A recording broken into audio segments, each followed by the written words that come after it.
Julio fue el mes más violento desde 2013, según un recuento que ya hoy, primer día de agosto, hace un diario nacional, pero la tendencia viene incrementándose desde abril pasado. ¿Qué está pasando con la estrategia anticrimen? ¿Cuál es el balance? ¿Cuáles son los resultados a la luz justo de estos datos? Soy José Buendía, muchas gracias por estar con nosotros en este programa en el que todas las ideas se pueden cuestionar siempre que se debatan. Acompáñenme a ver algunos datos y venimos aquí a nuestra mesa a hablar con 3 especialistas de la sociedad civil que han estado muy de cerca siguiendo este fenómeno. Las últimas semanas se ha elevado la violencia política en el país por el asesinato de 2 alcaldes, junto con los crímenes por la pugna entre grupos rivales del crimen por el control de plazas y territorios. Tan solo el pasado fin de semana se registraron 51 homicidios y ejecuciones en Guerrero, Michoacán, Zacatecas, Hidalgo, Chihuahua, Sinaloa, Jalisco, Tamaulipas y el Estado de México, siendo algunos de estos los que presentan mayores niveles de violencia desde hace años. Las cifras sitúan los últimos días como picos de violencia del actual sexenio, aunque debajo de niveles del gobierno anterior. Asimismo, el pasado 23 de julio, 2 presidentes municipales más fueron asesinados. Uno de ellos de San Juan Chamula, en Chiapas, Domingo López, a manos de presuntos opositores políticos. El otro, el de Pungarabato Guerrero, Ambrosio Bocho Soto, asesinado en una emboscada tras denunciar al crimen organizado. ¿Se han agravado los problemas de gobernabilidad, especialmente en el sur del país? ¿Hay vacío de autoridad? ¿Qué puede decirse de la estrategia contra la violencia? ¿En qué se ha avanzado respecto al sexenio anterior? Posiciones. 1. El pasado fin de semana fue de los más violentos en lo que va del sexenio de Enrique Peña Nieto, aunque por debajo de las que se registraron durante el gobierno de Felipe Calderón Hinojosa, cuando en un solo día hubo más de 80 asesinatos vinculados con el crimen organizado. 2. En Michoacán fueron descubiertos los cuerpos calcinados de 10 personas en las cercanías de unos ductos de Pemex. 3. El pasado julio fue el mes más violento en México desde marzo de 2013, con una cifra récord de homicidios vinculados al crimen organizado, la gran mayoría ocurridos en el estado de Guerrero. 4. Fitch Ratings, en su última calificación sobre el riesgo país, reafirmó que la violencia y la corrupción destacan entre las principales limitantes para mejorar su nota. Arrancamos con opiniones encontradas. Muchísimas gracias por estar con nosotros. Vamos a analizar las últimas cifras que son llamativas, no quiero decir alarmantes porque seguramente lo dirán en la mesa, pero sí hay un incremento importante de la violencia en julio, el mes más violento, ya un diario nacional hoy lo destacaba, pero desde abril pasado tenemos un incremento en las cifras. Muchas gracias, Marilena Morera, presidenta de Causa en Común, que estés hoy con nosotros. Gracias, Pepe. Un placer de verdad tenerte. Y Doria Vélez, del Observatorio, directora de investigaciones del Observatorio Nacional Ciudadano. Muchas gracias por estar. Al contrario, gracias por la invitación. Y por supuesto, Erubiel Tirabo, que ya ha estado con nosotros en varias oportunidades, como siempre, un especialista en asuntos de seguridad. Gracias a los 3. Muchas gracias, Pepe. Y si quieren, pues empecemos con la primera pregunta. ¿Hay una tendencia a partir de abril? O sea, sí ha habido un incremento a partir de abril, llegamos a julio y es el mes más violento desde 2013, según los recuentos periodísticos de hoy. Es ya una tendencia. La tendencia hacia ya arriba. venía del 2014, empezó, o sea, el 2014 todavía no empezaba a subir, pero una vez que inicia el 2015 sube y 2016 sube más. O sea, nosotros lo que esperamos es que vamos a terminar, si no detienen esto, con cifras más altas que el sexenio pasado. O sea, más altas que como terminó el sexenio Que como pasado, terminó el sexenio pasado. que son bastante Que son grandes, bastante 22, alarmantes. 22 homicidios por cada 100.000 habitantes. estarías hablando que por lo menos ahorita, 2017, tendrías que acabar con arriba de 20,000. Arriba de 20. Arriba de 22,000. Arriba de 22. Y el siguiente año, arriba de 22. ¿Eso es viable? ¿Eso es posible? Sí. ¿Tú también coincides? Ese es... Pues lo que pasa es que el comportamiento de las cifras es ese, y hay que relativizar también el asunto de las cifras, ¿no? Porque son cifras del secretariado, no son las del INEGI, que tiene otra metodología, y las del secretario están en función de las averiguaciones previas que se levantan, ¿no? Entonces ya con ese simple hecho, aún relativizándolas, es alarmante, y el comportamiento es hacia la alza. Y si es eso y no se detiene, ese comportamiento va a terminar, yo creo que peor que el 2012. A ver, hay una cosa que llama la atención y es, sí hubo un momento, ustedes me corregirán, creo que fue 2000, a partir de 2013, 2014, donde hay un cierto descenso. Sí, desde el 2012, ¿no? Desde el 2012 Exacto. empezó a bajar ligeramente, ¿no? Y siguió 2013. Y luego se va para ¿cómo se explica eso? ¿Por qué baja y luego por qué vuelve a treparse? Pues, bueno, de acuerdo con estudios que hemos realizado en el observatorio, sobre todo en uno de los últimos que se llama Homicidio, una mirada a la violencia en México, ahí analizamos de manera particular el comportamiento del homicidio en municipios y en las distintas entidades federativas.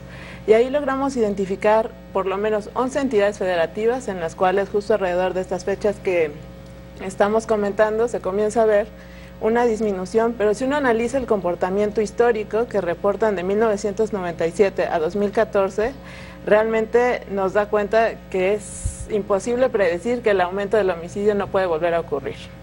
Entonces, a partir de este escenario, bueno, tenemos que las autoridades comenzaron a hablar que efectivamente habían disminuido los homicidios, pero nunca se hizo un análisis de por qué habían disminuido. Esa era un poco la pregunta, sí, ¿por qué? Entonces, de hecho, es una pregunta que no tiene respuesta, porque no sabemos si fue a consecuencia de alguna acción o política implementada, no sabemos si fue porque se constituyó una especie de paz armada entre los grupos delincuenciales, no sabemos si se debe a movimientos demográficos de las propias entidades, ¿no? Y aunado a ello... Llama la atención, Marina, traemos más de 6 años con el gobierno de Calderón de guerra contra las drogas, vamos ya por el cuarto de Peña Nieto y seguimos sabiendo muy poco del comportamiento de la violencia en el país. Sí, pero yo creo que hay algo además más grave, ¿no? Que el gobierno federal en los últimos años ha actuado en base a que todos nos coordinamos y entonces por eso baja la violencia, ¿no? Y es lo que nos estuvieron explicando los 3 primeros años. Hoy ya no nos pueden explicar eso porque la violencia está subiendo, ¿no? Entonces ya se dejaron de coordinar o qué. Exacto. Nosotros creemos en Causa en Común por los estudios que tenemos del desarrollo policial, que lo que sucede es que el gobierno federal actúa como apagafuegos, ¿no? Sube la violencia en Guerrero y entonces va a Guerrero, y luego sube en Michoacán y entonces cambia a los policías de Guerrero a Michoacán y manda más a Michoacán, o luego los manda a Tamaulipas, y así va por el país, ¿no? O a Veracruz. Sin embargo, no hay en ese pacto federal donde la autoridad federal ayuda a los estados, no hay un regreso, ¿no? La autoridad federal no les dijo a los estados, está bien, amiguito, nos vamos a coordinar lindo este sexenio, nada más que yo te voy a mandar a los federales y tú a cambio vas a tener que tener policías reclutados en 6 meses, en los siguientes 6 meses policías preparados, en los siguientes 6 meses te voy a evaluar, ¿no? Entonces no ha habido ese intercambio, entonces es bien cómodo para los gobiernos estatales. Yo no preparo a mi policía, no me encargo si hay temas graves como los de este fin de semana, al final el gobierno federal es el que saca la cara, y no hay un compromiso hacia los estados, pero no hay un compromiso también porque el gobierno federal no lo ha pedido y no lo ha construido desde abajo. Entonces yo creo que por un lado... Es una coordinación no hemos... más bien, digamos, vertical, más sí, bien o sea, más bien, pues o más bien es una coordinación paternalista y política, ¿no? No hay un fondo que nos esté diciendo sí, los estados se están preparando más, los más graves, ¿no? No tenemos nada que nos indique en Causa en Común que Guerrero tiene una mejor policía hoy que hace 3 años. Nada que nos indique que en Michoacán ya tienen una estrategia de seguridad y la estén siguiendo. Nada que nos indique que en Tamaulipas el siguiente gobernador va a cambiar de estrategia porque tiene conocimiento al respecto, ¿no? Entonces sí estamos en un problema grave, por un lado, porque no sabemos por qué baja la violencia de repente, que según nos decían a nosotros, nos explicaban un día en Colombia, es que sube y después tiene tendencia hacia bajar, ¿no? Pero después llega un tope. Casi con su ritmo, es decir, exactamente. Un cierto ritmo natural. Claro, y luego tiene un tope donde no baja más allá de eso, ¿no? Lo que pasó, por ejemplo, en Ciudad Juárez. Pero me parece que el tema de fondo son las instituciones, no sé cómo lo ven ustedes. No, yo creo que la cuestión es multifactorial. Por un lado, la cuestión de percepción. Este gobierno empezó no informando exactamente qué es lo que nos estaba pasando en las calles, asumiendo o comprando el hecho de que el fracaso del sexenio anterior es que estaban en la línea correcta, pero habían perdido la batalla en los medios y la percepción en la ciudadanía era de inseguridad, aunque estaban haciendo lo correcto. Una especie de neoestalinismo muy raro, ¿no? De que esta ruta es la correcta y todos los demás están mal, ¿no? Y sin embargo, se empezó a controlar también el esquema de la metodología, nos quedamos los analistas sin cifras ciertas, ¿no? Hubo un manejo de información e incluso yo creo que hablar del 2014 con una baja en la incidencia eso está aventurado. Puede ser cierto, pero no podemos decir que sea tan real, ¿no? Tan tangible. Y yo como analista no puedo decir efectivamente con base en esas cifras pues estamos otra vez subiendo, a lo mejor nunca las bajamos. Ese es el otro punto. Yo lo planteo como hipótesis de trabajo, ¿no? Porque no quiero ser tajantemente duro diciendo, bueno, el gobierno nos mintió. Pues si nos mintió con la verdad, ¿no? El secretario de Gobernación señaló cifras hace poco y era en relación del 2014, no a las de 2015. Lo que estamos viendo ahora es que va a la alza. Y repito, la metodología del Secretariado Ejecutivo del Sistema Nacional de las averiguaciones previas, por ejemplo, de los homicidios dolosos, ¿no? Y el INEGI no tiene esa metodología, es otra, es diferente. Y hubo una discusión al final del sexenio de Calderón precisamente por eso, y fue tal la presión que tuvieron que abrir ese tipo de metodología para que los especialistas siguiéramos. Parece que en el país nos enredamos con los números con bastante frecuencia. Hay control. Áreas. Sí. Pero incluso lo que decía Malena, digamos, las deficiencias de las instituciones de seguridad a nivel local, eso también es algo que ya sabíamos, que está, digamos, sobrediagnosticado. Creo que también hay un alcance limitado en las políticas públicas, como bien señalaba la señora Moreira, en el sentido, por ejemplo, de las grandes soluciones que no lo fueron tanto y que se quedaron, si no a medio camino, pues achicadas. El tema de la gendarmería, por ejemplo, el tema del mando único, ¿no? Claro. Es decir, este esquema que tenía como objetivo precisamente encarrerar y administrar de manera eficiente la cuestión policial a nivel estatal y dejando de lado el primer nivel, que son los municipios, ¿no? Bueno, los municipios donde hoy estamos viendo además ser un foco estamos viendo las consecuencias de violencia, ¿no?, política, pero creo que después de esto un poco la pregunta casi obligada es, ¿te parece que el gobierno sabe a dónde va con esto?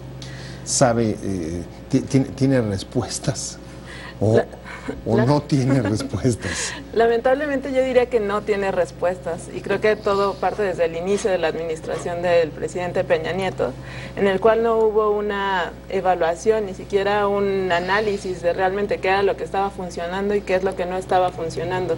Esta discusión del mando único la tenemos desde la administración del presidente Calderón, la implementación de él lo propuso. Exacto, tenemos la implementación de operativos conjuntos, operaciones especiales, que no se modificó en nada, ¿no? Únicamente esta vez mandó más elementos a tal entidad federativa y modificó. Bueno, así empezó la guerra contra las obras de Calderón, no me corrigen, ¿no? Claro, de apagafuegos o de enciende hogueras, no me queda muy claro. Que fue eminentemente reactivo, ¿no? Exacto, y así ha permanecido sin que siquiera nos cuestionemos si son las acciones adecuadas. Y es muy importante lo que han comentado en esta mesa, porque en esta parte que falta trabajar en el fortalecimiento institucional, bueno, ya María Elena lo comentaba, ¿no?, en las policías, pero si nos vamos hacia las instituciones de procuración de justicia o las fiscalías, es un escenario aún peor, ¿no?, porque ahí aumentó la carga de trabajo, hubo una menor inversión de recursos, y entonces finalmente eso permite que continúe perpetuándose ese círculo de impunidad, ¿no?, porque no pueden atender la cantidad de delitos, y ello va relacionado con las capacidades en cuanto a las áreas estadísticas, ¿no?, porque no tenemos la capacidad de atenderlas, pero tampoco tenemos la capacidad de entender lo que está sucediendo. En el observatorio nos hemos dedicado a identificar esta serie de inconsistencias, y concuerdo, ¿no?, difícilmente las cifras que tenemos en el secretariado dan cuenta del volumen de ilícitos que están cometiéndose en el país, ¿no?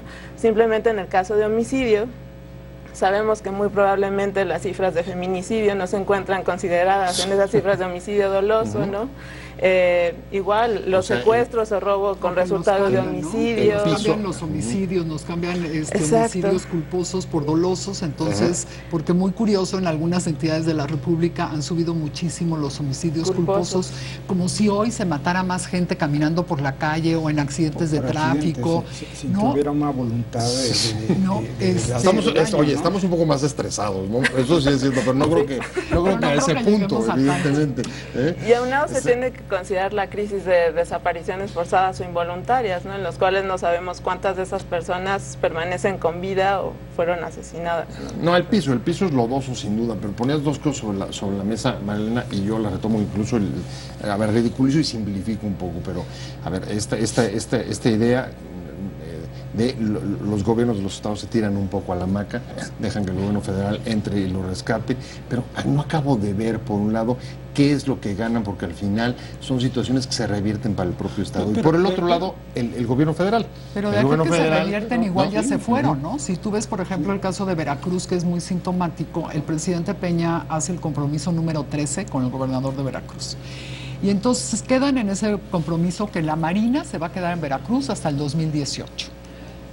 Y ese fue el compromiso, ¿no? Entonces Duarte no hizo ningún compromiso de regreso y Duarte decía, a mí qué más me da preparar o dejar de preparar la policía si aquí voy a tener la Marina, ¿no? Y la tuvo en 7 de los municipios más complicados del estado, y sin embargo durante todo el sexenio de Duarte se empezó a resquebrajar lo poco que había de instituciones en el estado, ¿no? Y entonces pues salieron escándalos que no fueron suficientes para que el gobernador reaccionara ni para que el gobierno federal hiciera que el gobernador reaccionara, ¿no? Digamos una relación un poco perversa de un federalismo defectuoso, en el que pues los estados digamos no están corresponsabilizándose suficientemente. Bueno, el problema no es necesariamente del diseño constitucional, sino más bien de la manera en que se pretendió que centralizar, dándole la vuelta precisamente al modelo constitucional federal, pretendiendo que condicionando los apoyos a los estados y a los municipios, se iba a tener un mayor control también sobre la dinámica de control sobre las políticas públicas. Condicionando apoyos al mismo tiempo que dan apoyos sin que les devuelvan nada, que es la tesis de Marilena. Yo creo que están como condicionando. ¿Qué les condicionaron? Ese fue el Sistema Nacional de Seguridad desde los 90. Bueno, se supone, ¿no?, que les condiciona, pero a la hora de la hora... para coordinarse y todo eso, lo de la coordinación no es nuevo, ¿no? Lo tenemos desde los 90. Sí. Pero algo no funciona, ¿no? Algo no funciona, evidentemente, pero el punto es... Pero no está funcionando la coordinación, no está funcionando los condicionamientos. No, pues obviamente que no, porque precisamente si algunos han dejado de hacer, otros que pretendieron hacerlo bien, como el caso de Nuevo León que estábamos comentando, pues empieza a hacer agua precisamente también por el estilo o la manera en que se empiezan, que hemos venido observando también desde hace 15 años, cómo se van implementando e intrometiendo, si no dejan madurar las soluciones que se empiezan a dar a nivel local, ya sea a nivel estatal o a nivel municipal, cuando evidentemente empiezan a trastocarse por una cuestión pues política o de manejo de recursos, ¿no? El caso de Nuevo León para mí en ese sentido es un emblemático y con efectos que pueden ser pues muy perniciosos todavía, sobre todo como referente, ¿no? Sí, sobre todo me parece muy importante lo que comenta, porque en México parecía que tenemos el deporte, una vez que cierta autoridad encabeza una institución, en lugar de analizar qué es lo que sí funcionó y que vale la pena continuar llevándolo a cabo, decidimos comenzar y tratar de encontrar el hilo negro y comenzar nuevamente, ¿no? Sin esperar que las acciones que han sido implementadas den algún resultado, ¿no?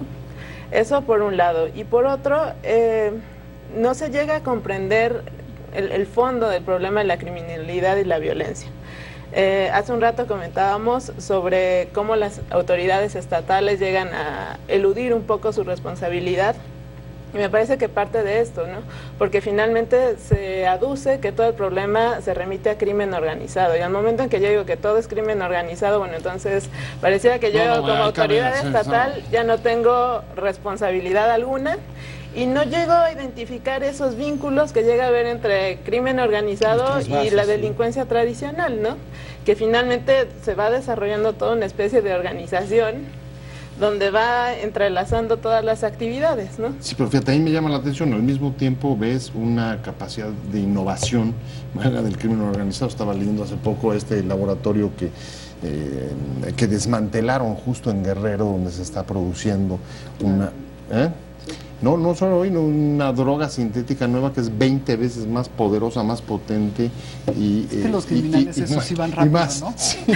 Pero es que eso sí se manejan como empresa, Sí. ¿no? O sea, ellos saben que tienen que tener continuidad, que tienen que tener innovación, pero saben cuáles son sus riesgos, lo saben manejar, ¿no? Saben que no hay riesgo por delinquir, entonces pues delinquen más. Saben que matar no importa, entonces pueden matar a quien sea, mientras la autoridad va súper lento, ¿no? Entonces no va haciendo su chamba, y lo vemos desde la policía municipal, los municipios cada vez más débiles, ¿no? Entonces la federación dice, bueno, pues vamos a quitarle a los municipios el mando y se lo vamos a dar a los estados. Yo me moriría de miedo que mi hijo estuviera en manos de un gobernador como Duarte, como el de Michoacán, el de Guerrero, y te puedo mencionar a muchos otros, Sí, ¿no? sí, claro. Entonces es un tema de instituciones, y no se dan cuenta que la policía municipal, o quien haga las funciones de policía municipal, que puede ser el Estado con una sección de funciones municipales, tiene una parte súper importante, que es detectar los conflictos a tiempo. Es la proximidad inmediata. El primer piso de gobierno. Exacto, antes de que se hagan delitos, ¿no? Y Esa es la entonces, policía de proximidad. toda esa información no se está haciendo, no está recopilando y no se está deteniendo ese tipo de delito. Yo coincido contigo, o sea, no todo es delincuencia organizada. Pero a ver, pero es bien fácil decir todo es delincuencia organizada. Exacto. Pero a ver si el otro, Las manos. junto con la coordinación, la otra gran promesa del nuevo enfoque, digamos, de esta administración frente a la seguridad era la inteligencia. ¿Qué pasó con la inteligencia? Digo, No sabemos si no nada, estamos o sea, recuperando información, ni se siquiera hablaron a de nivel los, se habló de los centros de fusión en el Programa Nacional de Seguridad, ¿no? Y obviamente no sabemos nada. Y lo que yo, como hipótesis de trabajo, percibo y considero que ha pasado en los últimos 4 años, es que se superpuso a la estructura tradicional de vigilancia y control del Estado mexicano este nuevo esquema del cual sabemos poco o nada, pero que aparentemente solamente funciona de manera focalizada en lo que a la presidencia de la República o al gobierno le interesa, ¿no? Pero en realidad no tenemos nada. Pero el punto es que los esquemas de los centros de inteligencia fusión, donde están interactuando todas las fuerzas del Estado mexicano, del sector seguridad y defensa, que realizan inteligencia, que lo realizaban de manera separada, ese era precisamente el concepto, Sí. y van a estar juntos y colaborando. No era una cuestión de intercambio de información, sino de trabajo conjunto. A los resultados de cómo estamos ahorita nuevamente pues navegando en aguas turbulentas dentro de la violencia, ya sea con tintes políticos, o el recrudecimiento de la violencia del crimen organizado, o el recrudecimiento de la delincuencia ordinaria, pues simplemente también les hizo agua, ¿no? Ahorita sí, la violencia no solamente continúa, sino que se agudiza este fin de semana. Nos quedamos con el tema, planteaba Erubiel, los centros de inteligencia han sido una estructura superpuesta, pero como otras veces con un sentido, digamos, o una utilización política más que de un tema de seguridad. ¿Qué han visto ustedes? Pues mira, efectivamente la inteligencia para desincentivar y prevenir que cometan delitos está como en un segundo plano, ¿no? Ya tenemos el caso de Guanajuato, de Colima, en el cual desde principios del año pasado, simplemente con el mero análisis de las cifras del Secretariado Ejecutivo, tú te podías dar cuenta que era cuestión solo de meses de que explotara el problema de seguridad en esas entidades, ¿no? Nosotros lo dimos a conocer en nuestros reportes mensuales, pero finalmente la respuesta de la autoridad fue nula, ¿no? En lugar de decir, bueno, ¿qué es lo que vamos a hacer para evitar que eso explote? Bueno, finalmente lo dejaron pasar y explotó, ¿no? Ahora Colima y Guanajuato son entidades que en junio reportan una tasa de homicidios dolosos superiores a la tasa nacional, ¿no? Y si nos vamos a la información de inteligencia que se debería generar a partir de los cuerpos policiales, vemos que también pues no hay tal avance, ¿no? Se supondría que a partir del informe policial homologado nosotros deberíamos contar con información necesaria para desarrollar acciones de inteligencia, y el hecho de que es una información que no es pública y no sabemos qué tan bien o mal están llenando esos informes policiales homologados nuestros policías, ¿no?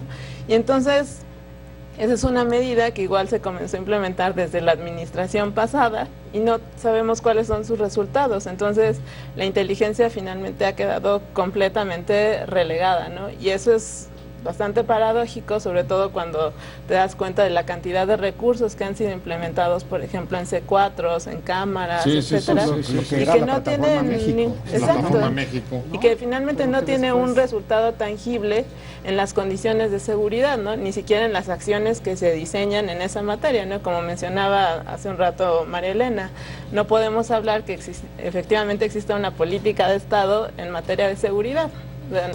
No hay política de Estado, Malena, y el costo lo está sufriendo el mismo Estado, porque hoy a los que les están siendo objeto de crimen son los propios alcaldes. Así es, creo que no es tan grave que le suceda a cualquier ciudadano, ¿no? Sin embargo, tú esperarías, bueno, pues que ellos estuvieran mejor cuidados si no lo están.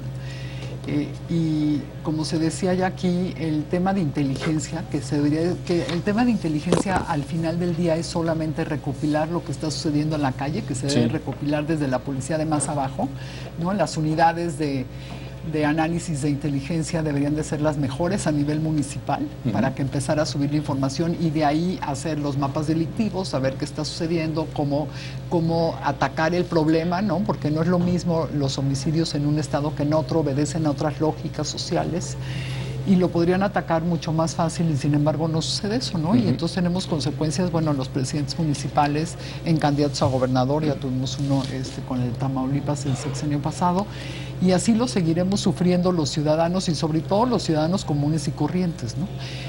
Con un problema grave en el que no vemos que la autoridad esté haciendo algo. Ahora esperamos que ahora en el Consejo Nacional de Seguridad Pública, que es a finales de este mes, ¿no? Será la semana que en 2 semanas o en 3 tendrá que ser a fuerzas. Decías que ya te llegó la agenda, ya tienes visto cuál va a ser el temario, ya te llegaron los documentos para que lo vayas analizando. No nos ha llegado nada. Pedimos una cita en el Secretariado Ejecutivo, nos explicaron cuáles iban a ser los temas, pero traen tantos temas que no creemos que tantos temas puedan entrar en la agenda.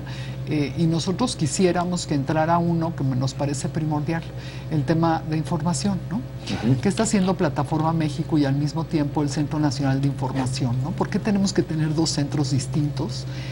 Si ya se llevaron los 2 organismos, ya se los llevaron a Gobernación, ¿no? El sexenio pasado se llevaron al Secretariado Ejecutivo, este sexenio se llevan a la Comisión Nacional y por tanto Plataforma México. Y entonces, si ya están los 2 ahí, ¿por qué no va la Comisión Nacional de Seguridad abajo el Secretariado Ejecutivo? Ponen una estrategia de seguridad a nivel nacional, todos la siguen y los centros de información que les sirvan a los ciudadanos, ¿no? Es increíble que hayamos pagado una millonada por Plataforma México, ¿no? Dicen la gente que está por ahí, que hay aparatos todavía hasta en cajas, ¿no? Que no han sido utilizados, hay otros subutilizados y lo más grave es que no se le está dando mantenimiento porque no hay dinero. O sea que muchos de esos aparatos nunca han sido puestos en marcha y a lo mejor se descomponen. Y otros se van a descomponer porque las plataformas se tienen que alimentar y se tienen que mantener, ¿no? Y si no hay dinero, ¿no? Para hacerlo, pues, ¿cómo lo vas a hacer? Entonces ahora resulta que no hay dinero para eso, no hay dinero en Policía Federal, algo está pasando que hay menos operativos, ¿no? Hay menos gente que se va a los estados, ¿no? Les están pagando la mitad en los vales de gasolina, ¿no? Ya se los suspendieron a la mitad, entonces si tú tienes una patrulla, bueno, pues ¿qué haces con la gasolina? Pues nada más media jornada. Tienes que recortarlo. O va a terminar sucediendo que ¿quién paga eso? Primero los ciudadanos, ¿no? Nos van a extorsionar más. Y lo peor luego el crimen organizado, ¿no? Y la misma institución es la que corrompe a su equipo. Grave el planteamiento sobre la Plataforma México, tú lo ponías y no sé, estoy cerrando contigo, y es si este problema de información es expresión un poco causa, un poco de la crisis de gobernabilidad. ¿Cómo puedes gobernar si no conoces, si no sabes, si no tienes información? Es realmente difícil. Pues sí, sin duda. En la era del conocimiento y la información. El punto es que aún el Congreso, en la parte final del sexenio anterior, llegó a hacer observaciones a la operación de la Plataforma México, y hay observaciones pues, muy interesantes sobre cómo se están administrando los recursos, la administración de las bases de datos y todo eso. Quienes han tenido oportunidad de estar ahí, se sabe obviamente que que era un proyecto muy ambicioso no necesariamente de control, sino de información sobre lo que estaba pasando y lo que a nivel federal se tenía, ¿no? Videovigilancia en las carreteras federales, obviamente, videovigilancia en los penales, todo eso, e información de los aeropuertos, reportes de las naves. Todo eso, independientemente de las bases de datos con las que se estaba alimentando toda la plataforma, no sabemos exactamente dónde fue a dar. Nosotros no nos vamos a quedar no nos vamos a quedar sin información, pero nos vamos a quedar ya sin tiempo. Tengo que ir cerrando. Muchas gracias, Marilena Morera. Muchas gracias. Antes de que nos corten, presenta Causenco, muchas gracias. Doria Vélez, del Observatorio, directora de investigación. Erubiel Tirado, muchas gracias. Gracias a ustedes, pero sobre todo a usted por haber estado con nosotros en Opiniones Encontradas. Nos vemos. Te invitamos a seguir cuestionando la información con los siguientes videos.